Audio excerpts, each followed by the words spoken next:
Right then, we're on to the Leon touring car. So this job, compared to the Mark 5 that we're doing, is like totally unknown. The Mark 5, we're just coming up with what ideas we want to do. This Leon, basically, we're trying to build it how it was built originally, with no documentation, no information. We just basically got to take it to bits, figure out what it is, put it back together, and hopefully it works. So the engine in this is motor number 1. So we saw this little sticker and all this stuff and thought we're onto something special here. So we've had an hour or so this morning just playing about, having a look around it before we start recording, talking absolute rubbish. But if you take this rocker cover off, which I'm hoping Paul's not putting the bolts on, that'd be the type of thing he'd do to me. Come on. I'm going to have to get you to do this, Paul, in a second. Oh no, what we stuck on? There, we're off.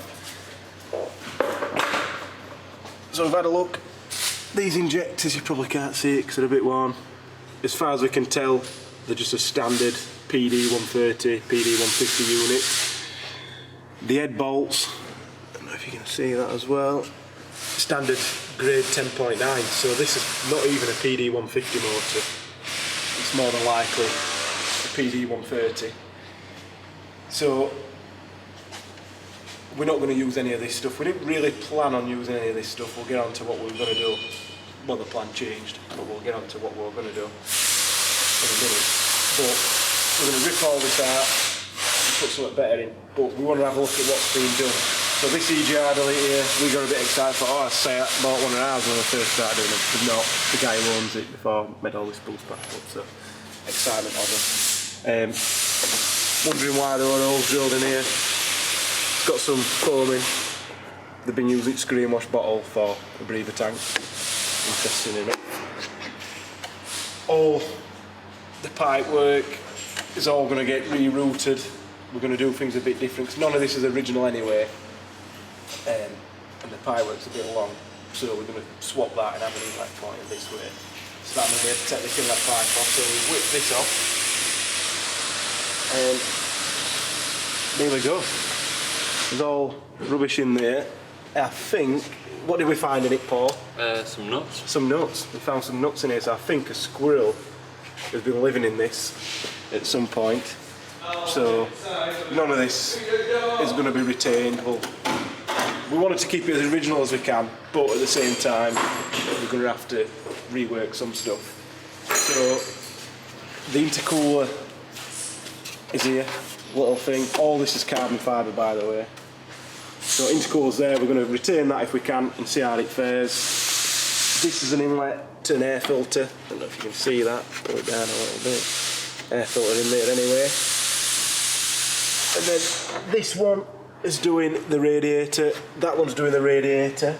There's also a little knacker duct here, and that goes inside the car to feed some cold air to the driver's nutsack, the way it looks of things. And then, yeah, it's got a nice fancy front end on it, so we're going to try and retain all radiator intercooler, which means we're going to have to keep the radiator pipe that they've done and all that sort of stuff. So some of it's going to be retained. We're going to keep the pedal box set up, obviously left and drive, and yeah, we'll try and see if we can retain as much as we can. But we're going to put a different engine in, which we'll look at that in a bit. We're probably going to keep this gearbox up with Paul, that's what we decided.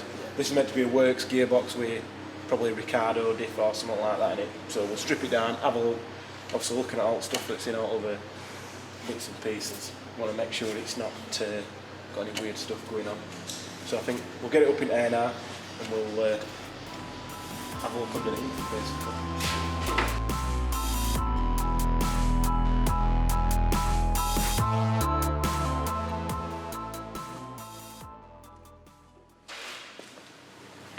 So, some interesting stuff under here. The camber adjustment is done by these little plates that you can just drop in. They're like got cutouts in them, so you can just hook them in, tighten bolts back up. The toe adjustment's got a similar thing going on. Little rose jointed track rod end there. Needs a bit of spacer related machining going on. None of this stuff's all put together properly. The brakes have got some weird bolts and washers and stuff like that, and we need a new wheel bearing, so that's all straightforward. Massive anti-roll bar, solid dog bone bush, dog bone should I say, no bushings at all. Similar on the engine mounts. I don't know if you saw when we were up the top, but you could see that the engine's been pushed quite a bit further back in engine bay, so hopefully everything that we're going to make for this just fits straight on. Solid subframe bushers, all that carry on. See obviously other side of radiators and stuff like that. Made by Docking Engineering at Silverstone in 2005. So it's a fairly old radiator. Hopefully it does what we need to do, because it'd be a serious re-engineering task to sort it. This exhaust, I don't think it's the original one that was part of the work thing. It looks like it's been freshly done. I'm assuming Nick can do something like that. Looks like it's probably going to catch on air jack as well, so we'll have to have a play with that. So the rear end, you could see it on the last video we did. This is a 4-wheel drive subframe, but converted just to have front wheel drive, so where the dry shafts normally are. Which that's sticky. We've just machined a dry shaft down, and that's what's holding wheel bearing together.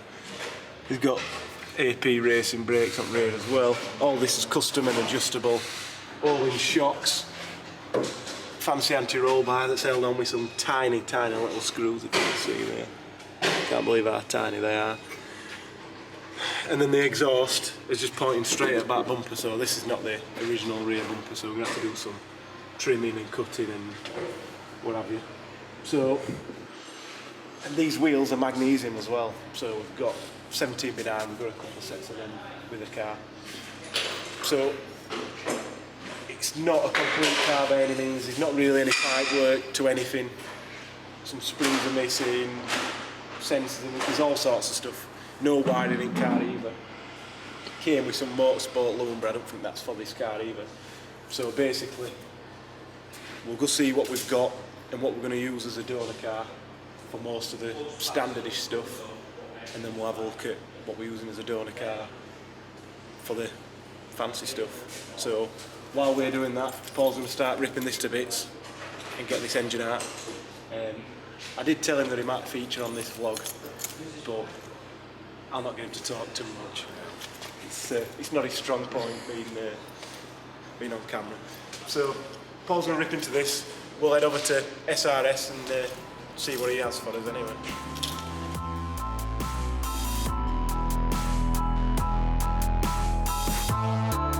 So this is the donor. I think the only body panel that's going to work for us is the rear bumper, because that's standard. All this rubbish in back, ignore it, don't worry about it. We need some door locks and stuff like that off it, all that kind of stuff. We're going to take the clocks. Some of the interior loom's going to be coming out of this and going into that car as well, but this is just boggo scrap car. I don't even know what's wrong with it, to be honest. Steph had this in and it's going to work what we need. So this is standard PD 150 engine. All the boost pipes and airbox and all that stuff's already gone off it, but we're going to need this for the engine loom, some bits of pipe work, the odd bits here and there, not too much is going to come from this car. We might take a few, the headlights are going to work as well, so we'll take them. None of the suspension stuff will work, so that's no use to us, but we'll try and get as much as we can from this to replace some of the unknowns that we've got on that as well. So this is going to be getting ripped into, when the lane's completely stripped, we'll be ripping into this and getting the wiring out of this, and then Paul's going to make his magic to, basically we're going to make it a standalone engine harness that you can unpick easily and quickly at the track if you needed to. The bits that are inside will be easy to unpick rather than going to fuse boards and all this stuff and all being intertwined. So some stuff goes into the car and some stuff put the ECU in the car as well. So we'll do that. So that's another job we didn't expect to do when we bought this car. Well, got this car, so something we're going to have to do.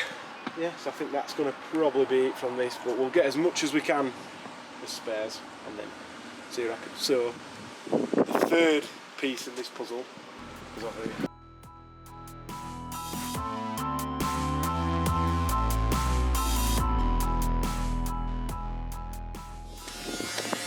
Damning crates, older beeper, no splitter on bumper because that got ripped off and now it's spoiled back to basically, we wanted to get this to take the engine out because this is a fully built engine. Everything, there's no turbo on this at minutes, we've took that off, but the engine's fully built, same spec as our beeper engine. So rods, balance crank, ported head, all that sort of stuff. Because this was our spare car to start with, but then when the beeper got a bit further away from factory, we had to just have spare components rather than spare car. So we're going to rip this lump out because the engine loom's different in this. We could do it, but it's a bit shorter in place, so we can't get ECU where we want it. We're going to rip everything out of this, bolt all the bits that we've got planned for the Leon, bolt onto this engine, get it all tightened up, make it look nice, get it in that car and get it running. So it should be fairly straightforward. There's just going to be a lot of time consuming stuff around the bits that are unknown on that car and the non-factory stuff, because something like this, if you need a radiator hose, you just get it off another car, but that's got all the fancy connectors on and stuff like that, which are a pain to source, especially when they're 15 years old, most of them.